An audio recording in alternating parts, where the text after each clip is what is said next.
along here? It's Tuesday, which means $2 Tuesday at Crazy Mike's Lunar Video. I'm stoked. I rented an obscure Star Wars spin-off from 1985 detailing the exploits of R2-D2 and C-3PO during the time prior to Episode 4, A New Hope. Star Wars Droids. I'm excited about this because it comes from that sacred, magical, perfect time we now know today as the 1980s, a time of excess, joy, and good music on the radio. But perhaps more important in relation to this year's Thronica, a time before the Star Wars prequels. It was a time when Star Wars was pure and expanded upon only in comic books, the occasional novel, and the occasional shows. Similar in scope to media like Captain N the Game Master, the proverbial trail of Star Wars lore still had yet to be fully blazed, where Captain N expanded upon the universe of the Nintendo characters we knew then, many of which have been retconned to be obsolete. Shows such as Star Wars Droids and Star Wars Ewok Adventures did the same things with what they had. It was also the first instance of characters other than the main cast having roles in the universe, an early example of the interconnection within the Star Wars galaxy. The story of how Star Wars Droids came to be was George Lucas was sitting around one day and said, "I've always been interested in animation. It's a chance to experiment with the ideas and new people and Star Wars characters. The Star Wars world is much easier to deal with than animation." You did good, George. The whole fucking prequel trilogy was animated. But this is a prime example of early proto-expanded universe. So let's brew up some dark coffee to commemorate the dark side and enjoy some pre-prequel EU. Ha, yeah. I like my coffee how I like my women. Hot, bold, and with plenty of cream. Wait, this doesn't look right. It was Star Wars Droids that I rented, right? Wait a minute. The Force Awakens? The Force Awakens?! No! I've made some mistakes in my life. Not taking Lauren Larson to the prom. Actually, that was probably the biggest one. But watching this movie is definitely a close second. You see, now, when I saw this mysteriously show up in my DVD cover of Star Wars Droids, I could have done the sensible thing and just put it back and watched something else, but my morbid curiosity got the better of me. So if curiosity killed the cat, then consider me a goddamn roadkill mancoon. I know I'm gonna regret this. Just like how I regret not taking Lauren Larson to the prom, this is gonna stick with me for the rest of my life. Well, at least maybe this movie will put out. I wasn't even planning on reviewing this. I was going to just leave you guys with the fact that I hate it, but considering that I had to watch it in order to rip the footage, which I did while ripping the footage from the original trilogy, like at the same time, it was really trippy how they line up, like some Dark Side of the Moon type shit. But things just need to be said. For all the anger, all the hate, all the outrage I had towards this film, the result is nothing more than a mediocre, unremarkable, non-offensive thing. Glaring canonical errors aside, the vanilla direction progenites acting which lacks all humanity. Scenes which should be intense and action-packed are unremarkable. Everyone just seems to be going through the motions, with the exception of the Jewish actor that plays the bad guy. And no, I'm not gonna say the bad guy's name, because it's fucking stupid. John Williams' score, I'm convinced, is actually just a mix of a bunch of different demos he had lying around. I feel no investment from any of the cast and crew. This is what happens with assembly line filmmaking in the modern era. It allows no time to get into a role or script, and so the result is stilted acting, lazy production, and lazy directing. I'm less enraged at its canonical defecation because I know that this film isn't real. It's not canon. I'm more disappointed that for all the upset that it caused me, the result is crushingly underwhelming. It is the very definition of mediocre. People often throw that word around to mean that it is terrible, but mediocre actually means it's utterly 100% fine and bland. Totally inoffensive, but also completely not special at all. Shitty fast food would be mediocre, for instance. There's no energy. They couldn't have gotten a real director to come in and work on this instead of this generic rent-a-director Abrams? Abrams is like the guy you call because you know he'll do a fine job. Of course he will! You fucking saw the 2009 Star Trek. It was fine. It wasn't great. It wasn't bad. It was fine. Is that what you want in your movie? For people to leave with the same disposition as when they arrived? Well, ideally, yes, because people should expect something good because it's their choice to go see the film. Otherwise, they could just stay at home. But when your movie is just fine, then what have you proven? What's been accomplished? Nothing but a fucking waste of time. Well, at least Harrison Ford is trying? Think he went looking for the first Jedi temple? No, he's not. I misspoke. Just because he slightly raises his voice in one or two scenes does not mean that he's trying. He's terrible, he's just way less terrible than he has been in everything for the last 20 years, so people got confused and declared that he was great again. I liked him in Morning Glory, but this whole thing is just lazy. The British bitch I'll be nice to and say she does a degree above making an effort, but who wrote this shit? I know they credit Lawrence Kasdan, but I refuse to believe that the man who wrote Empire and Raiders and wrote and directed Body Heat and The Big Chill could really have done this. Since they credit 5,000 different writers and his name is just one of those names, I imagine he contributed one idea and got his name in the credits as a writer. He probably showed up for one pitch meeting and was like, is there a way we could copy and paste the entire original movie and then just change Luke Skywalker into a chick and give her a black friend and an R2-D2 robot who's basically the same as R2-D2 but kind of different, and then maybe have a third Death Star? Perfect! Start casting tomorrow. I'm not saying that they need to adapt the novels. Well, yeah, I am. But even if they didn't, the novels are oft criticized for overusing the whole Imperial superweapon adage. So basically, this was cliche 20 years ago before this shit even came out. How is it that there wasn't a single level-headed individual in that meeting who didn't pose the question of, hey, didn't we do this before? Because they knew that if you turn a movie into a Big Mac, you guarantee that you'll make $2 billion. And it worked. It fucking worked, and you all bought it. I feel ashamed to be a part of mankind. I'm dead fucking serious. I don't care about any of this. I don't care about the characters. I know what's going to happen, and I don't care, because none of this even matters. This isn't canon. I know it's officially classified as canon, but aliens are officially classified by the US government as not real, even though everybody knows that they are. And this is what they come up with? For all the hundreds of thousands of works done by much more talented writers, they shit out this. An uninspired, lazy, rushed attempt at bringing the series back from the dead. Well, fucking guess what? It wasn't even dead to begin with! Just because there exist 3 prequels which, while terrible, at least tried something, doesn't mean that Star Wars as a franchise is dead. Just look at how much fucking Star Wars shit there is! Even if you're not into books, there's video games. Even if you're not into video games, there's tabletop games. Maybe instead of viewing the series objectively as films alone, you might want to try looking at the bigger picture of a universe that keeps going on and on. In the book I'm reading right now, Tyrant's Test, they talk about the damage that the Imperial Palace suffered after an Emperor's Force Storm from the Dark Empire comic book series that happened 4 million fucking books ago! Oh, but they're going to turn Star Wars into a vast franchise of interconnecting stories within their own universe, like they're doing with the Marvel franchises. Isn't that innovative? No, because that's what it fucking was before! Hey, mortal, here's your keys. Oh my god!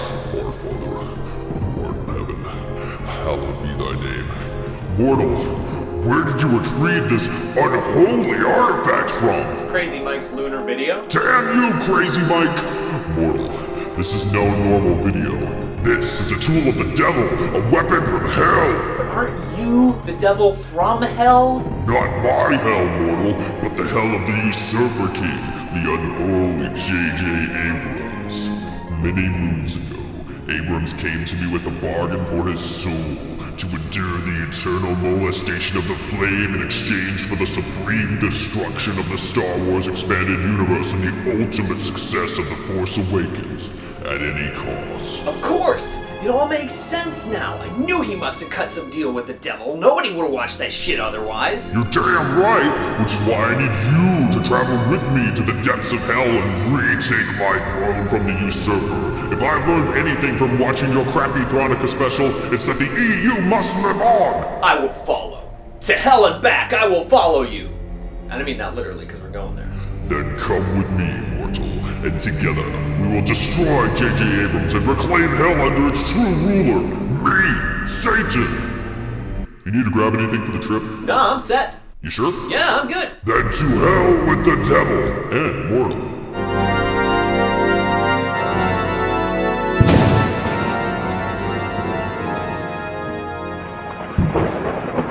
What's that? What the fuck is Sun Crusher? No. Just the cannon, okay? And make it a bigger Death Star. Grand Admiral who? No, scrap that. Alright? And make Darth Vader younger. Okay? No. What? Mara Jade? I think you've been smoking too much Mary Jane. I don't have time for this frivolous extended universe nonsense, okay? I need freedom, so I can create an original story.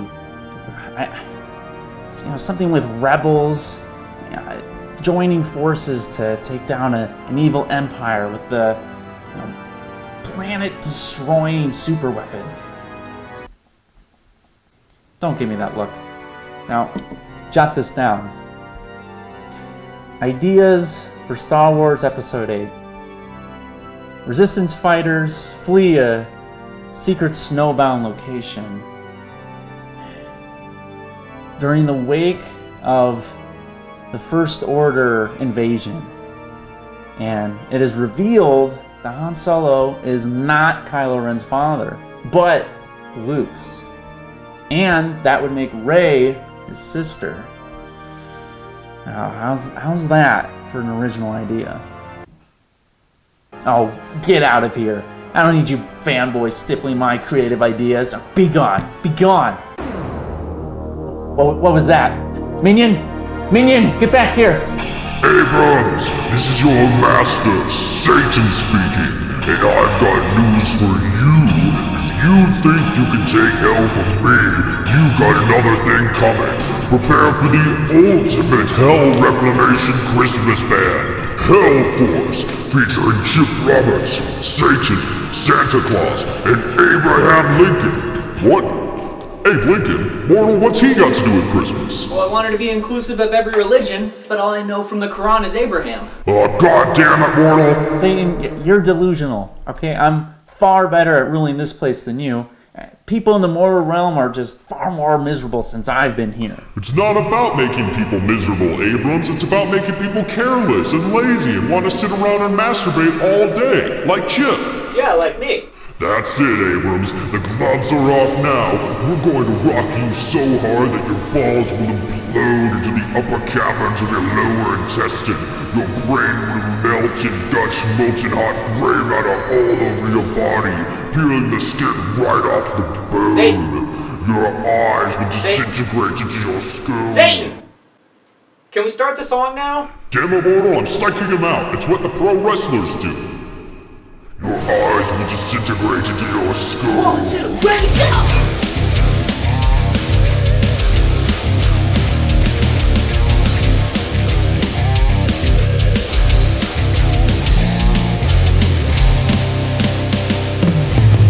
I can't control myself. She makes me want it more.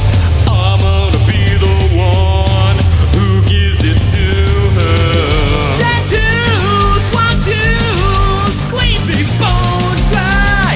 You know you can't resist me, so girl, don't even try. I wanna feel you on my skin.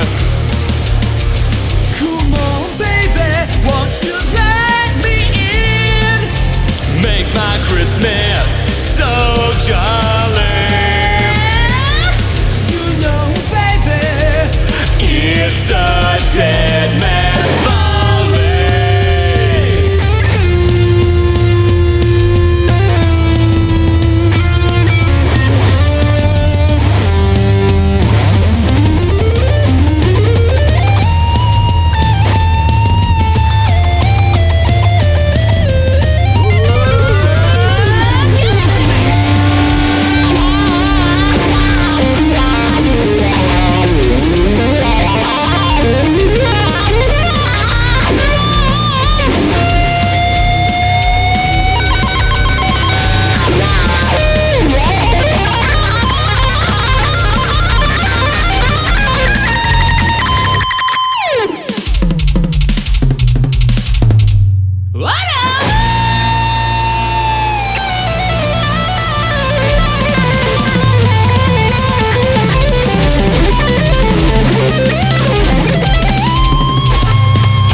That's it? What were you supposed to accomplish with that stupid song? Stupid? Mortal, what happened? You said that song contained mystic text that could banish souls to the rift between dimensions. No, I didn't. This song's about all those chicks at that pizza place that I want to bang. And I want to smother them in marinara sauce and lick it off every inch of their body like a goddamn junkyard dog.